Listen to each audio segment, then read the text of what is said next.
Le nouveau Koleos. Nous l'avons découvert il y a quelques mois lors du mondial de l'automobile. Enfin, nous, mais pas vous, car Renault avait décidé de ne pas l'exposer pendant les journées publiques. C'est dommage. Mais l'Argus vous propose aujourd'hui de le découvrir en détail. Allez, venez avec moi, c'est parti. L'ancien Koleos, c'était ça, un crossover au style fade qui n'a pas rencontré un vif succès en Europe.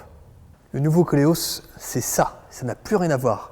Déjà, c'est un vrai SUV au style nettement plus avantageux.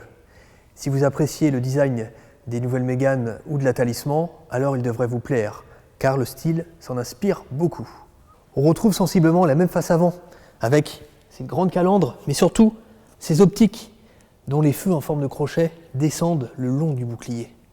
Et à l'arrière, les mêmes feux qui s'étirent sur toute la largeur du haillon. Le Koleos repose sur la même base technique que son cousin de chez Nissan, le X-Trail. Comme lui, il sera proposé en version 2 ou 4 roues motrices. Nous voici à bord du Koleos. Et là aussi, vous pourrez en remarquer que le style est assez proche des Mégane et Talisman.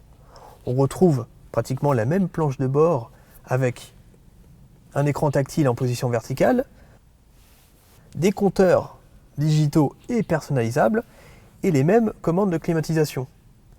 La qualité est vraiment au top. On a des plastiques bien rembourrés. Il y a même des surpiqûres sur la planche de bord. Mais bon, il faut souligner que nous sommes ici à bord d'une version initiale Paris qui représente la version la plus haut de gamme chez Renault. Mais bon, cela nous permet de voir tous les équipements dont nous pouvons disposer dans le Koleos. On a par exemple une caméra de recul, un système Bose très efficace, mais également des sièges chauffants et ventilés. Sans oublier cette magnifique sellerie en cuir bicolore. Et à l'arrière, quel espace pour les jambes! Regardez ça un peu. En plus, la banquette est confortable et elle peut même être chauffante. Par contre, il y a une chose qui risque de ne pas plaire aux familles nombreuses. Car dans le Koleos, il n'y a que 5 places. Et il n'est pas prévu de version à 7 places comme dans le Nissan X-Trail ou le futur Peugeot 5008. Mais pourquoi alors? Eh bien tout simplement pour éviter la concurrence interne.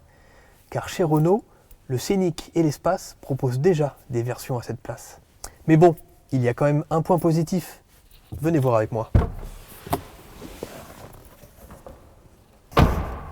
Ce que le Koleos perd en nombre de passagers et le gagne en volume de chargement. Hop.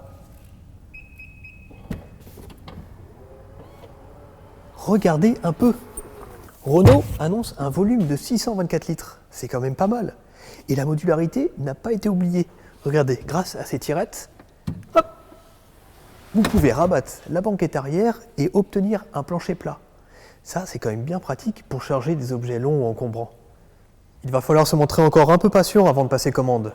Le nouveau Koleos ne sera pas disponible à la vente avant juin 2017.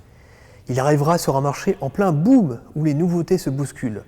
Skoda Kodiaq, Nissan X-Trail, mais aussi le futur Peugeot 5008 ou encore le Volkswagen Tiguan XL.